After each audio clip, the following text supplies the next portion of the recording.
Three women, strong, intelligent, and passionate. At times at odds with family, society, and themselves, were the powers behind the throne during one of the most tumultuous times of America's history, the Civil War. Angelina Grimke Weld of South Carolina, raised by her older sister, took a spiritual and intellectual path that veered far from the beliefs of her family. Embracing her role as an eccentric, Weld fought the injustices of slavery, racism, and sexism during the mid-19th century. Varina Davis, the only First Lady of the Confederate States of America, was an intelligent and cosmopolitan woman whose social circles and family ties in the North proved to make her life difficult as the First Lady in the Confederate capital of Richmond. Enduring personal criticisms, political stress, and personal tragedy, the Civil War tested her will, and after the death of Jefferson Davis, the First Lady of the Confederacy moved to New York, where she spent the remainder of her life. Julia Dent Grant, the First Lady of the United States, was a more conventional but no less powerful figure of the time. Her strength was an anchor for the general and future president. Grant bridges the war and Reconstruction periods, bringing her warmth first to the Union encampments and then to the White House, where she attended Senate hearings, read through the president's mail, met with cabinet members, senators, justices, and diplomats, and reveled in her role as national hostess. Drawing on private and public records, Carol Berkin narrates the stories of these three women. Her style speaks directly to the reader, and through that style, she lifts these three figures from the pages of history. Carol Berkin is a professor of American history at Baruch College and a graduate center at City University of New York. She is the author of A Brilliant Solution, Inventing the American Constitution, Revolutionary Mothers, Women in the Struggle for American Independence, First Generations, Women in Colonial America, and Jonathan Sewell, Odyssey of an American Loyalist. Will you please welcome this evening, Carol Berkin.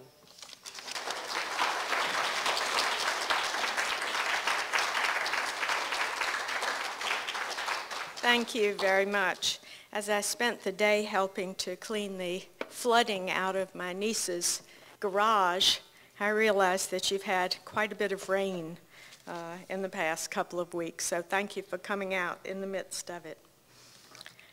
2 years ago, as I was laboring over Civil War wives, I found myself telling a class of freshmen about all the new books on Abraham Lincoln, the Civil War, the Southern slave system. From the back of the classroom, a disgruntled student who was not likely to become a historian raised the plaintive question, why do we need any more books on the Civil War? Civil War Wives is in part my own attempt to answer his question.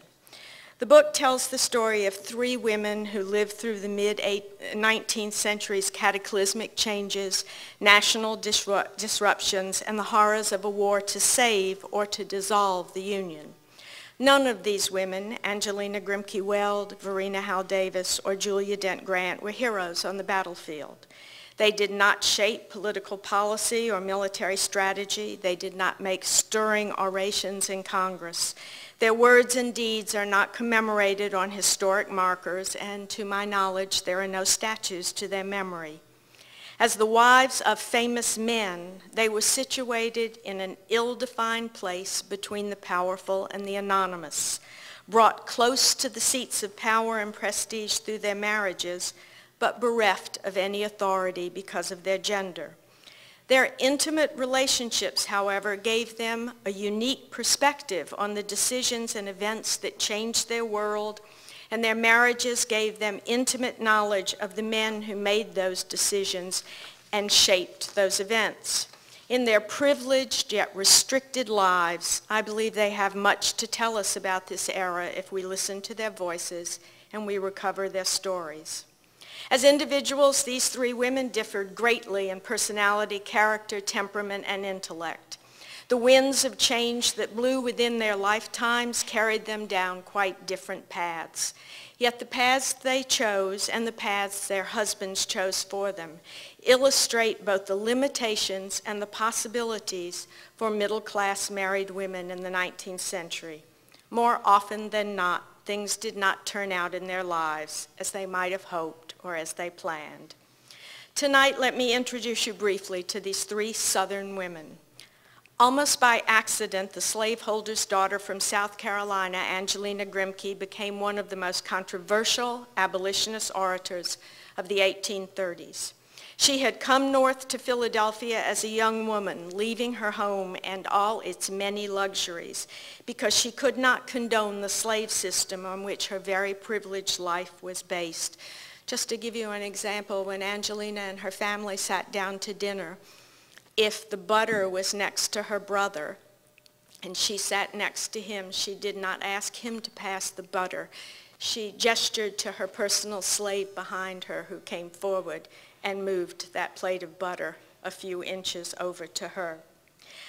As a teenager, she had come to believe that she had a grand destiny, but when she found it, it proved as bitter as it was sweet, for it carried her to the most marginal, radical sides of her society and made her a spokeswoman for two ideals that few of her contemporaries were willing or ready to embrace: gender equality and racial equality. Her remarkable journey began in 1836 when Angelina wrote a private letter of support to the abolitionist newspaper editor William Lloyd Garrison, urging him not to abandon the cause of the slave despite the increasing violence against anti-slavery activists. Garrison was being threatened with murder by some local Boston people for bringing an abolitionist speaker from England. Garrison broke her confidence and published her letter in his paper. For a genteel woman, it was quite shocking to see anything she had written published. How could he not, however? Almost alone among the voices calling for abolition, Angelina Grimke had seen the hated institution firsthand. She had lived in the very heart of the slaveocracy. Almost none of the leaders or followers of the abolitionist movement had ever been south. The abolitionist movement thus propelled her onto the public stage after that letter, certain of the impact she would have when she stood before crowds and said, "I have seen it, I have seen it." But Grimke was not just a Southerner and not just an abolitionist, she was a woman. As she gained her voice, she faced a growing criticism, and she confronted it head on, as she did everything. She spoke out boldly on the right and the obligation of women to participate, as she was doing, in public moral campaigns. Alas, the abolitionist leadership, who was socially conservative on matters of gender roles, shrank from the controversy that her feminism provoked. Yet in the end, it was not her feminism, but her racial radicalism that finally moved them to silence her. Equality of the races was a dream that few were willing to share with her. Angelina always believed that ending slavery was only the first step, that equality was the final goal. Even her future husband, Theodore Weld, criticized her for talking and writing on subjects he said were best left alone.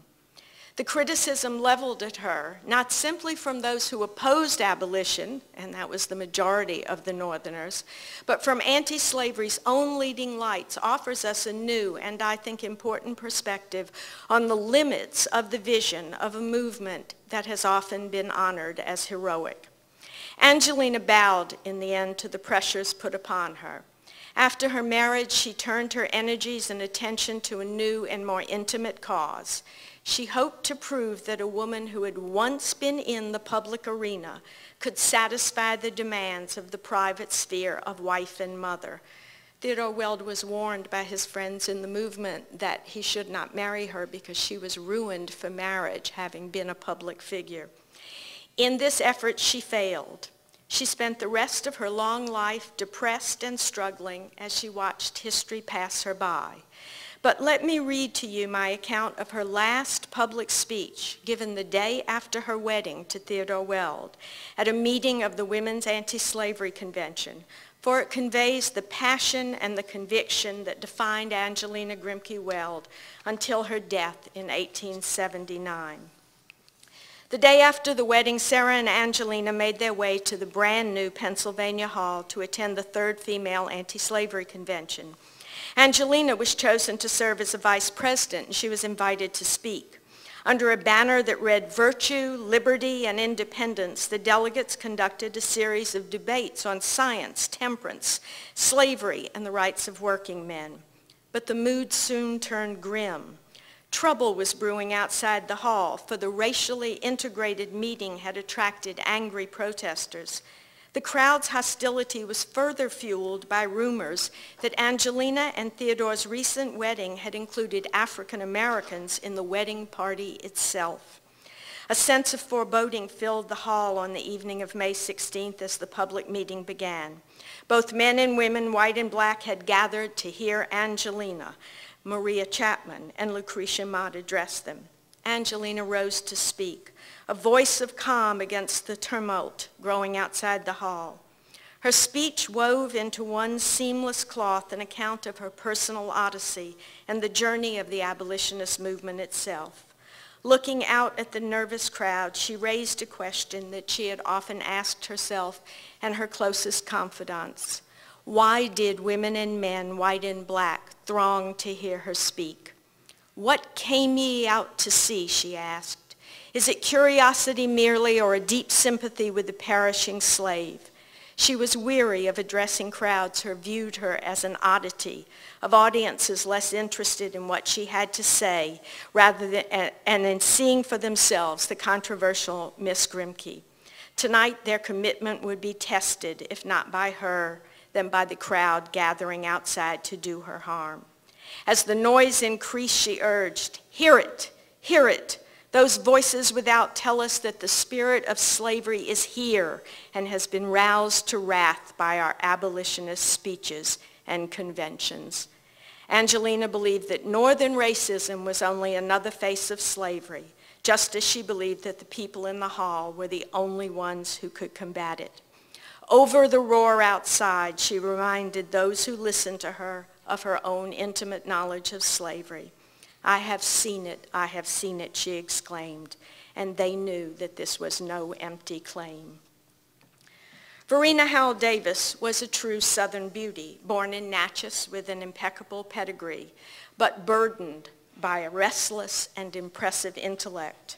Throughout her life, she read widely, observed the world astutely, and voiced her opinions with wit, sarcasm, and too often a shocking disregard for acceptable feminine reticence. She believed that the man she married, the widower Jefferson Davis, who was 17 years older than she was, loved her independent mind and her spirit as much as her beauty, and so he said when he courted her. But in this, she was tragically wrong. Davis held a rigid and traditional view of gender roles in marriage, and in their early years together, he laid down a constant barrage of criticism because she would not conform to his desires to present herself to the world as a quiet, obedient wife. He asserted his masculine authority and set about with steely determination to break Varina's will. He didn't turn out to be one of my favorite people. He was more than willing, however, privately, to harness all her intellectual skills. Throughout his career, he sought her opinion and advice on political matters, relied on her astute reading of the character and motivations of political leaders around him, and took full advantage of her efforts to please him. The cost to Varina's sense of herself was great, a fact that Jefferson Davis probably never noticed, and if he did not care. Yet Varina's powers of observation and her appreciation of the absurd within her society could never be squelched. In her memoir, she leaves us proof of her irrepressible character as she observes and dissects the foibles of leading politicians. Of Stephen A. Douglas, she writes, "He would have been more charming had he had better personal hygiene. A bath might have helped," she wrote. She ridicules the dulling conformity of women of her own social class, and she shrewdly assesses her husband's poor political instincts. Her memoirs are absolutely filled with portraits of the great leaders of the era that reveal not their oratory and not their policy, but their idiosyncrasies and their flaws, their surprising acts of kindness and of pettiness. She loved Thomas Hart Benton because he had a paralyzed wife, and every day, she wrote, he left the halls of Congress to bring his wife a bouquet. All of these things she observed were played out far from the public stage of history. And while soldiers' journals and generals' memoirs recount the horrors of the battlefield, it is Varina who preserves for us a record of the struggle to survive in Southern households and families during the war. Listen as she describes life during the siege of Richmond. On her return to Richmond that August, Varina found the city air filled with the odors of the battlefield. The women who had remained behind had kept vigil on the roofs of their houses, she recalled, watching the smoke and gleam of battle and praying for victory. The city itself seemed diminished, war-weary, no longer that elegant gem of the Old South. Even before the Peninsula Campaign, Richmond's citizens had begun to feel the pinch of scarcity and the painful presence of sick and wounded young soldiers in gray. The women of the city had done and would continue to do what they could. They visited the wounded in the makeshift hospitals, reading to the boys and often singing to them as well. And they knitted socks and gloves and sewed shirts for the able-bodied men. Our women, Varina wrote, knitted like Penelope from daylight until dark.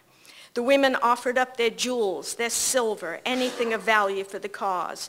Nothing was deemed too sacred or cherished.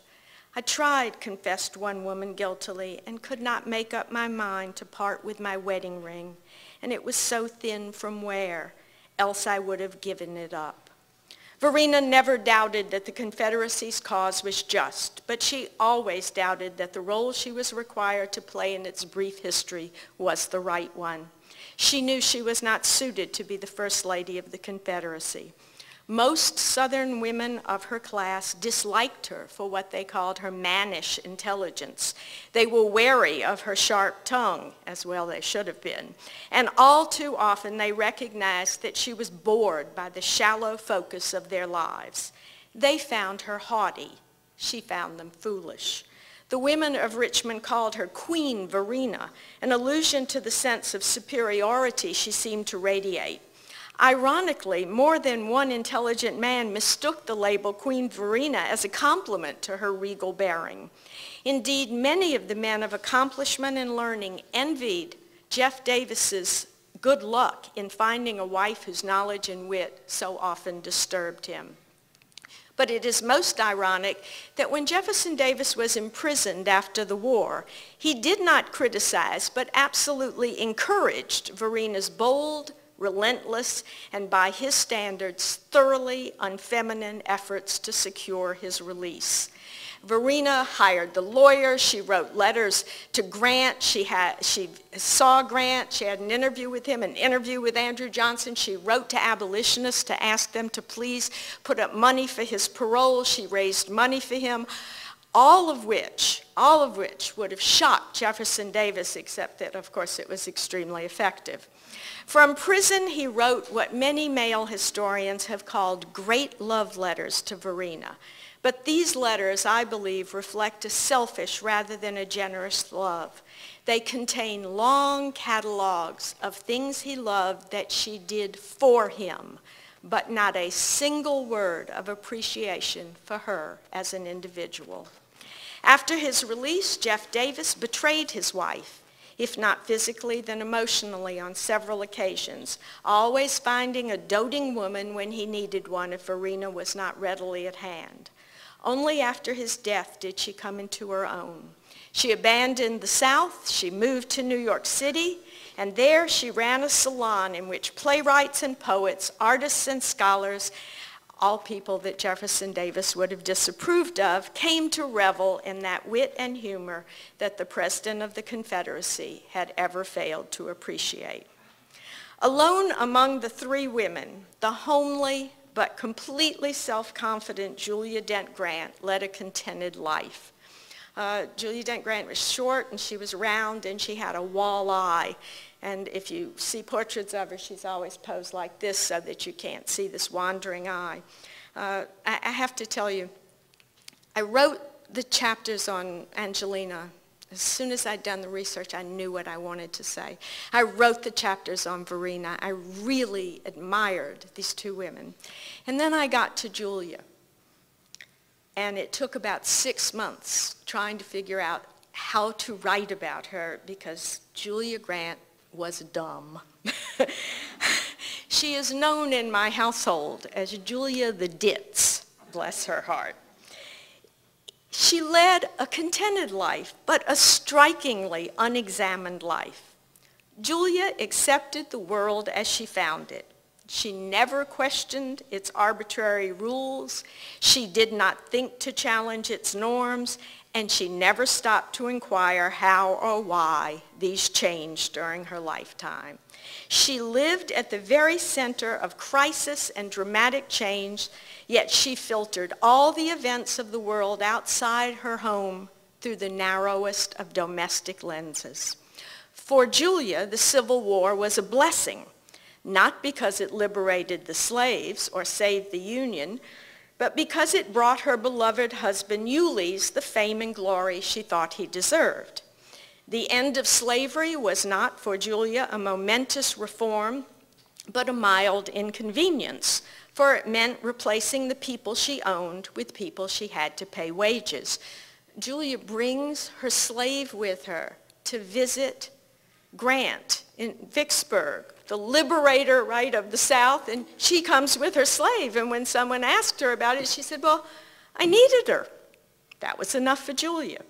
The scandals and crises of her husband's presidential administrations were not challenges to national stability, but to Julia, attacks on her beloved Ulysses' personal honor.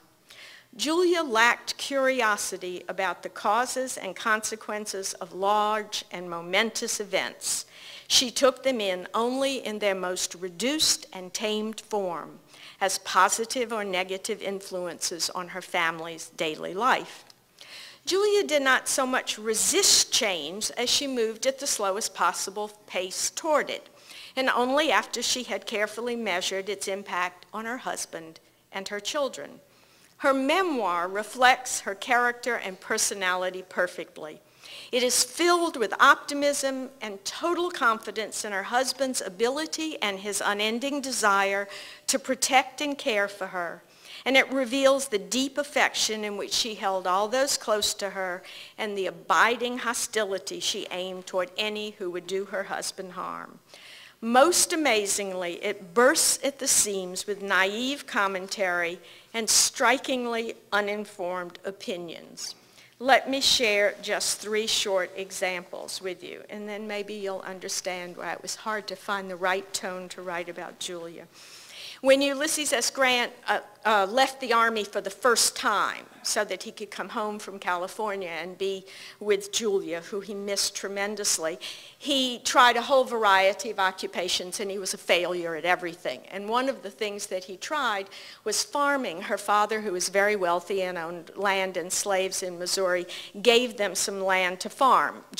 Ulysses was terrible at it, but as Julia remembers it, they had a wonderful time and he was a wonderful farmer. In Julia's version of their years at Wish-Ton-Wish, that was the name of the house they lived in, Ulysses was a fine farmer and she was a splendid farmer's wife. To her fell the task of raising the chickens, each of which she provided with absurdly fanciful names. Together, her 2 sons, Fred and Buck and Julia, tossed handfuls of grain to poultry bearing names such as Celeste and the Great Mogul. And though many a farm wife held that chickens were stupid creatures, Julia insisted that her hens and roosters were remarkably intelligent. For, she said, though their breeds came from foreign lands such as distant China and exotic India, she found that they could understand the English language. I couldn't make this up. She discerned this, she explained, because they responded to her call to come and eat, and even appeared to pass the word along to other members in the chicken coop. her proof seemed to reveal an almost comic ignorance.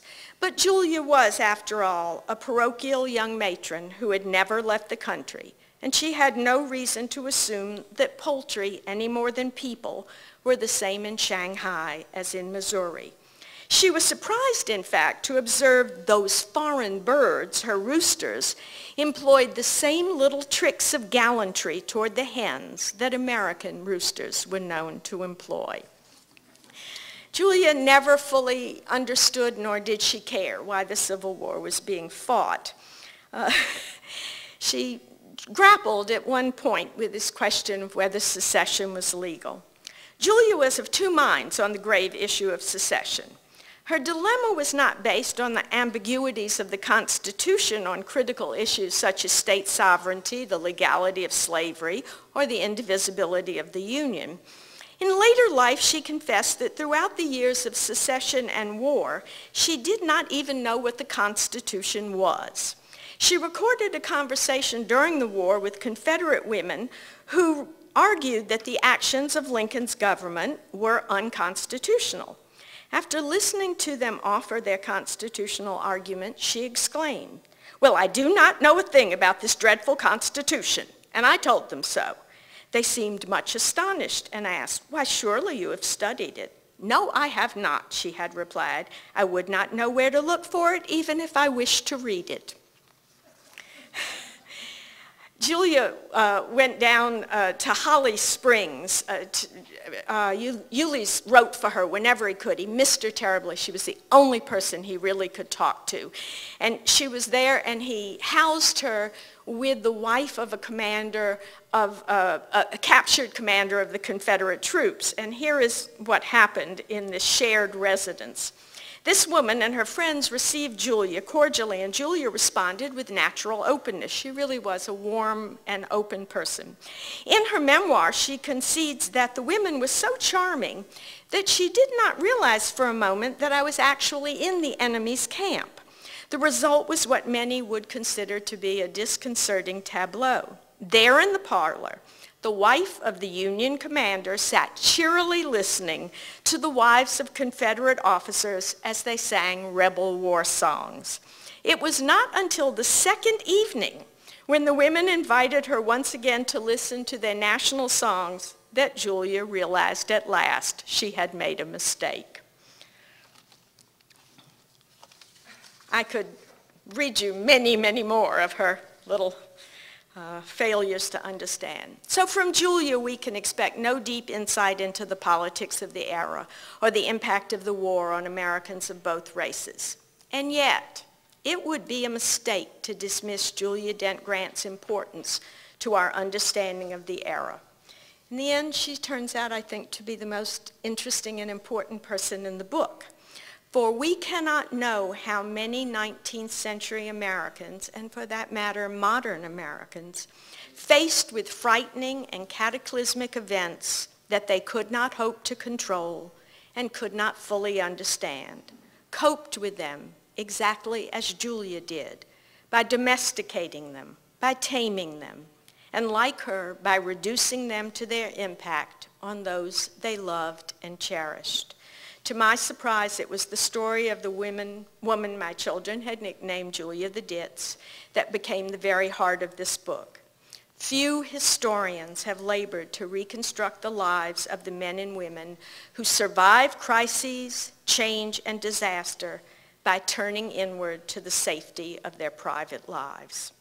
Angelina, Varina, and Julia responded differently to their historical moment and to the norms and values of their race, their class, and gender. Each offers us a perspective on a narrative that has most often been told to us in a masculine voice and from a masculine point of view. No matter how intimately their lives were intertwined with those of their husbands, these women narrated the events of their lifetime with a different cadence, a different tempo than these men. And their stories, taken together, help us reconstruct their era with greater depth and greater complexity. Thank you.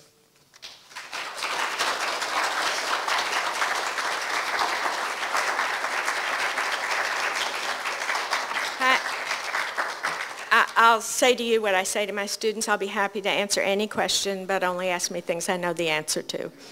Yes, ma'am. Besides the two memoirs that you mentioned, what other sources did you use? Happily, I knew I wanted to write a book that was about women who were close to power's view of what was going on. And I thought, oh, there'll be tons of women.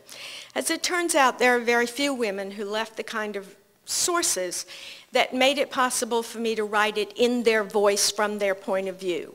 I could have written about a lot of women whose stories would be told largely from their husbands' memoirs.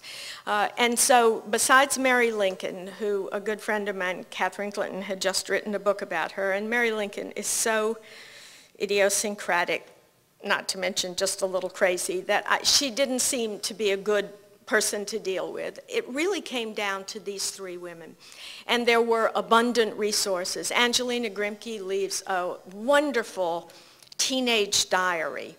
And I will surely get in trouble with my daughter, but those of you who have lived through teenage daughters, Angelina was, nothing her mother did was right. Nothing her mother did was right. And in this particular case, she was criticizing some pretty serious things, such as slavery and luxury, but she relentlessly, and she records all of this in her own diary with the kind of confidence that only a teenage girl can have. She says, and I told Mother and my brother Henry that they were parasites living off the backs of other people. And she says, and to my surprise, they were upset, you know. I'm just telling them what they need to know. At one point, her brother and his wife run to their room and slam the door to get away from her. And she says, I don't understand why they're not listening to what I have to say. So she leaves this long diary that allows you to watch someone go from being a self-righteous, self-conscious, hectoring young woman to being someone who really over time learns to have enormous empathy for her audiences and enormous sympathy for how complicated the question is. And so you can really watch Angelina grow over the course of her lifetime, because you have her diary, you have these extensive letters back and forth to Theodore Weld. They have one of the funniest courtships ever in the whole history of the world, and I talk about it in the book. He's a very odd man. As he says, he jumps rope for half an hour every morning, and he had this long white beard and this wild hair, and he followed every possible fad of his era. He believed in phrenology. He followed the Graham diet. She almost died of anemia because he wanted to follow this diet where you only ate about 4 foods in the world. And he is the leading abolitionist spokesman. He was very charismatic. He's called the most mobbed man in America, that is hated by people who were against abolition. And he starts writing her these letters saying, stop talking about feminism, you're doing bad. He's attacking her and attacking her and attacking her in letter after letter after letter, and telling her she's, you know, being selfish and being self-centered. And finally she writes to him and she says, why are you writing to me? And he writes back this letter, and he begins again with all the things she's doing wrong. And in the middle of the letter, out of nowhere, he says, and I have loved you since the moment I met you. You can just imagine what she must have thought. He says, and I have no reason to think that you love me too, but will you marry me? I mean, it's a hilarious courtship. And then he can't see her for 6 months because some of these people were very disturbed about physicality and sexuality and keeping everything under control. So he said, I can't see you because I might let myself run away with mine. Finally, she writes to him and she says, come see me already, you know, I mean, it's been 6 months, we're engaged. And he shows up, and by all her accounts, he comes into the room, and then he's overcome with passion. He has to leave the room, and then he comes back into the room. I mean, they're hilarious, and all of this, I shouldn't make, they're not hilarious, they're suffering, these two. And so there are all these letters. There are letters from other abolitionists. So she really leaves, and people leave a lot of memoirs about her, and at her funeral there are long eulogies about her.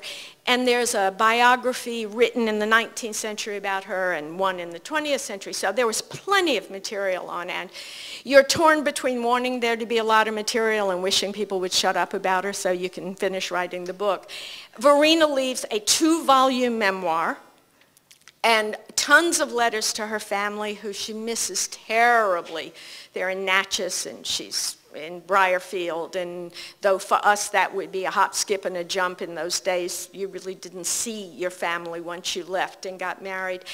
And he writes letters to her, and people, Mary Chesnut, who was her best friend, Mary Chesnut, another one of these really smart women, plantation wives who thought the other women were silly, so they're friends. So there's tons on Varina. Julia leaves a memoir, long memoir, with all these hilarious accounts of at one point she buys a bonnet that's the colors of the Confederacy, and someone points this out to her, and her answer is, "But I liked it. It looks good on me." Just no sense that this might be undiplomatic. She writes very few letters. She says to Ulysses, I have trouble writing, and I don't have many things to put down on paper. She's really not in the least bit ashamed that she's not thoughtful about things. But he writes long letters to her and her memoirs, and people write about her. And I have to tell you, in the end, Varina and Julia, when they are widows, meet in West Point, New York, and become friends. And the New York Hearst paper says, "The Civil War is finally over. Julia Dent Grant and Varina Howell Davis sit down to tea." And so there are letters between the two of them. So there was lots and lots of material, really, and I thought that I could make these women speak in their own voices, which really mattered to me. Anything else? Yeah?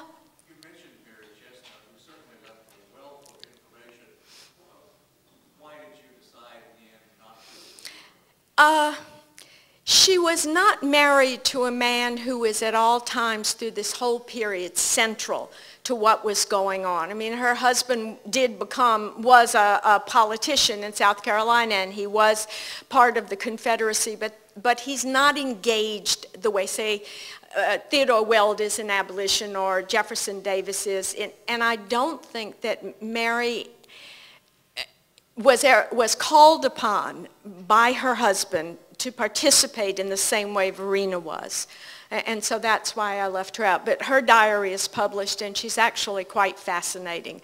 And she and Varina are very open about, I guess it's not a nice, miscegenation about mulatto children on the plantations. Though Jefferson Davis, to my knowledge, this was not an issue with him, though he did apparently have some kind of affair with Clement Clay, one of his good friend's wife, as Clement Clay was dying, which seems really a little tacky, but no slave women. But Mary Chesnut, is very open about the fact that all Southern plantation wives have to see children of their husbands and pretend that they don't see them. So it's a fascinating diary if you want to take a look at sort of that darker side, if you will, of what it was like to be a plantation mistress. Any other questions? Yeah? Varina seems to have had no trouble making the transition from the South to the North. So was it slavery for herself she liked, or just the fact that they lived in a big house and they had help? They were never wealthy. He did not own Briarfield. His brother, Joe, gave him the land, but did not give him the deed. And in fact, when the war was over and Jefferson Davis gets out of prison, he and his niece have a long, several years lawsuit over claiming that land. He did own slaves, and they certainly lived better than the average poor farmer, but they were not really particularly wealthy. Remember, he had a career in Congress, and he was Secretary of War okay, I'm having a senior moment, both in Buchanan's administration and in Zachary Taylor's. And so they had lived in Washington for many, many years, and she had many Northern friends. The move to New York City, though, was very much that Varina was an intellectual, and she loved One evening they meet a woman who is the leading novelist from Sweden. And Varina loves talking to her, and she's a sort of slightly deformed woman. And she says to Jefferson Davis, "How did you like meeting her?" And he says, "She was ugly, who cares?" So there's this big distance between what Varina really loves, and in her old age, she's heavyset, and she's certainly not a beauty anymore, but people flock. And she has this collection of writers and poets and playwrights and painters and academicians from Columbia and who can't wait to revel in her conversation, which I think, you know, did my heart good that she finally had a few years where that was true. But she was so socialized in her early life as a Southern belle that her last words on dying to her daughter, she has one surviving child. She has a terrible tragedy. All her sons die. And then her second daughter dies. She has one daughter left, and she says to her daughter as her last words, "Don't wear black in mourning when I die. It will disturb your husband." So, you know, the deep-seatedness of this socialization that your job is to please your husband, to put him first, really followed Varina to the grave. These ideologies are very deeply rooted in people's lives. Whereas for Julia, she thought this was just fine. She didn't have any questions about male roles and female roles. Yeah.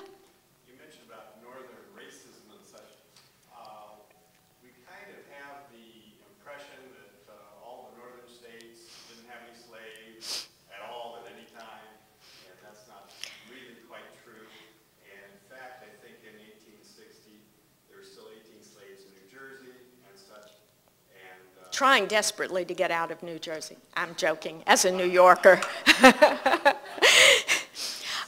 you know, we had all of that, and then you said Garrison had this person from England? Yes. 1836? Mm-hmm. Is that the year that England abolishes slavery much earlier than the United States does. And you raise a really interesting point, because I teach in a New York City school. And my students all believe that everybody in the North had a white hat on and everybody in the South had a black hat on, right? That everybody in the North was for ending slavery and everybody in the South was a slave owner. And I spend a lot of time dissuading them of this. First of all, there were 15% of the New York City population in the 18th century were slaves. There was still slavery in Minnesota in the 1830s. Slavery was ended in places like Pennsylvania, but they gave them 20 years and in New York also, 20 years further service before the slave was freed. And so slavery was a national institution.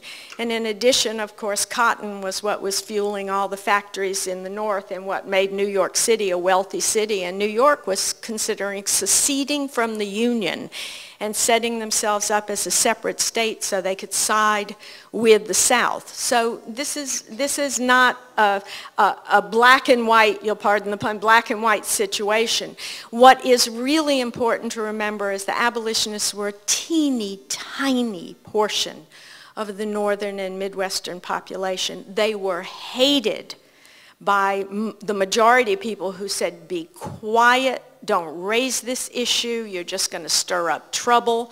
And congregational ministers in Massachusetts wrote a public letter banning Angelina and Sarah Grimke, her sister, from speaking in any of their churches because they were rabble-rousers. And so abolition was not a widely supported movement in the 1830s and 40s, and that's why I read you that section where they are mobbed by Pennsylvania, by City of Brotherly Love, right? By Philadelphians who destroy that hall the next day. And Angelina records that the firefighters and the police stood around and watched the building burn and didn't do a thing. So abolitionists are not everybody in the North. And what I found really fascinating was the vast majority. I didn't find another abolitionist who believed, as Angelina did, that racial equality ought to be their goal. At one point she says to Theodore Weld, "I admire you because you go to black churches and you eat in black homes." And he replies, "Yes, but I would never have them at my house." And so she is really extraordinary in her commitment. And if you'll bear with me, I'll tell you one last story.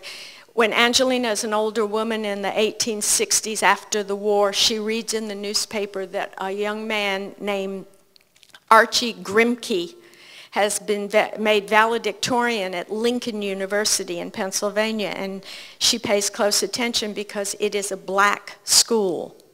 And she's frail and she's old, and she travels to Lincoln to meet this young man. And she says, Grimke is not a typical name, and he was in fact the son of her brother and a slave woman. There were 3 sons, and Angelina publicly acknowledges these boys as her legitimate nephews and pays for one to go to divinity school and one to go to law school.